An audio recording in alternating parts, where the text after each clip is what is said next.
Hi friends, నేను రీసెంట్గా ఈ ఛానల్ స్టార్ట్ చేశాను.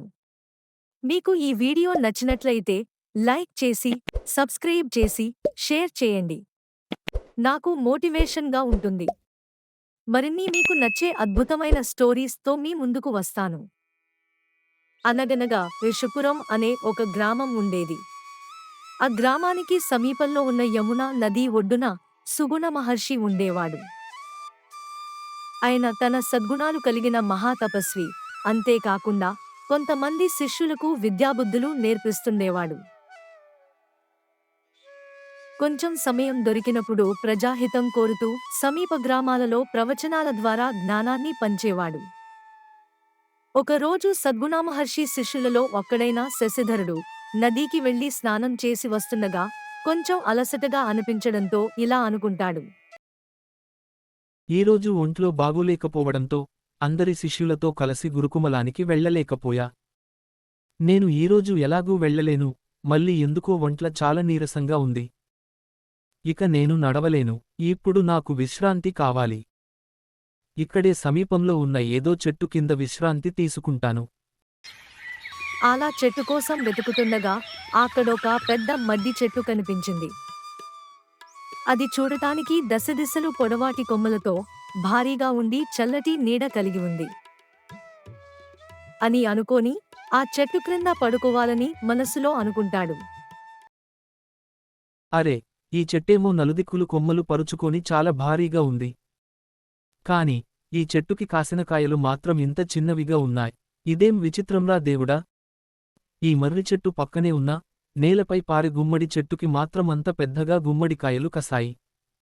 దేవుడు ఇలా విచిత్రాలు చేస్తాడేంటో అని మనసులో తలుచుకుని తనలో తానే నవ్వుకుంటూ నిద్రలోకి జారుకుంటాడు.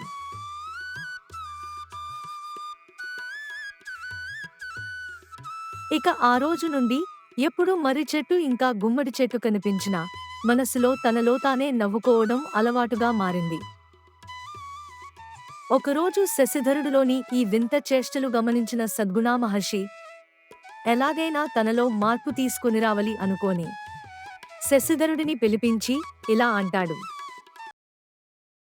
శశిధర, నేను నిన్ను కొన్ని రోజులుగా గమనిస్తూ ఉన్నాను. నీలో ఏదో తెలియని ఒక మార్పు కనిపిస్తుంది. ఆ మార్పు మంచిదే అయితే నేను అడిగి ఉండేవాడిని కాదు. ఈ మార్పు నువ్వు ఎదుటివారిని చూసే దృక్పథాన్ని కూడా మార్చివేస్తుంది. నీ మనసులో ఏదైనా సందేహం ఉందా?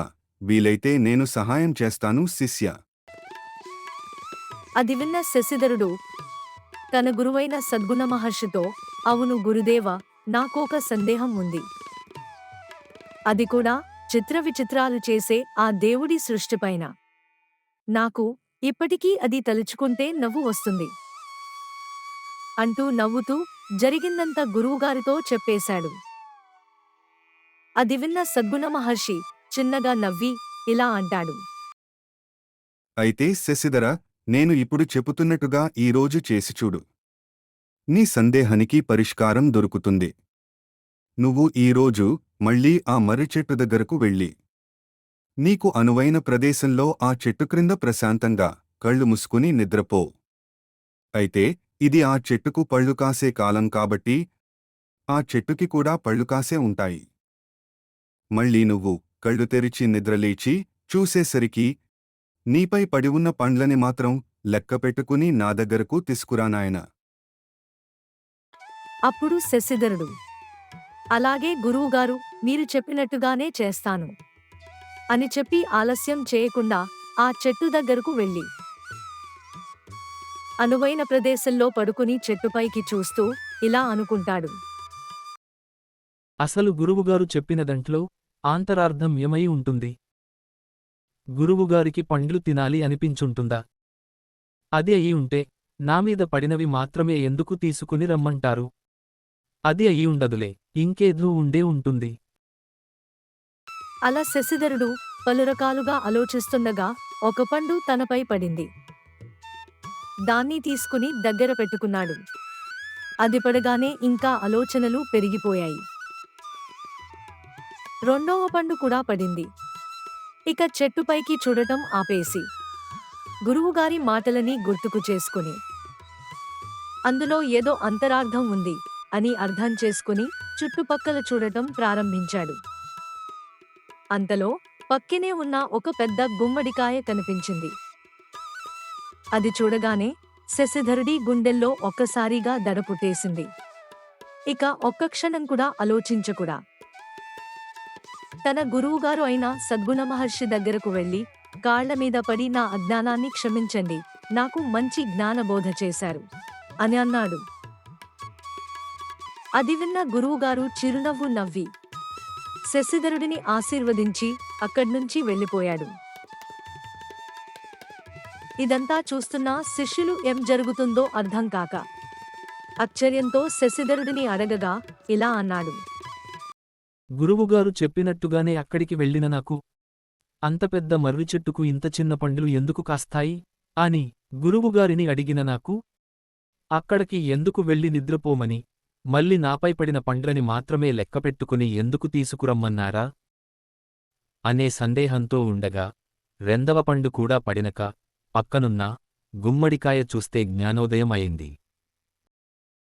ఈ మర్రి చెట్టుకి చిన్నగా పండ్లు కాయడం వల్లే ఇంకా బతికి ఉన్నా. అలా కాకుండా మర్రి చెట్టుపై గుమ్మడికాయ అంత పండు కసి ఉంటే నా మీద మొదటి పండు పడినప్పుడే చనిపోయి ఉండేవాడిని, మళ్ళీ రెండో పండు పడేవరకు కూడా ఉండేవాడిని కాదు. ఆ దేవుడు సృష్టించే అన్నిటికీ ఒక అర్థం ఉంటుంది. ఈ కథలో నీతి ఏంటి అంటే, పెద్దగా ఉన్న ప్రతి చెట్టుకి కాయలు పెద్దగా ఉండాలని నియమం ఏమీ లేదు. నిజంగానే అలానే ఉంటే మనిషి మాత్రమే కాదు, ఏ జీవి కూడా ఎండల నుండి వానల నుండి ఆ చెట్టు క్రింద ఎంత నీడ ఉన్నా తలదాచుకోవడానికి పనికిరాకుండా అయిపోతుంది. ఈ దేవుడి సృష్టిలో ప్రతి ఒక్కటి వాటి సహజ గుణాలని కలిగి ఉంటుంది. హాయ్ ఫ్రెండ్స్, నేను రీసెంట్గా ఈ ఛానల్ స్టార్ట్ చేశాను. మీకు ఈ వీడియో నచ్చినట్లయితే లైక్ చేసి సబ్స్క్రైబ్ చేసి షేర్ చేయండి, నాకు మోటివేషన్గా ఉంటుంది. మరిన్ని మీకు నచ్చే అద్భుతమైన స్టోరీస్తో మీ ముందుకు వస్తాను.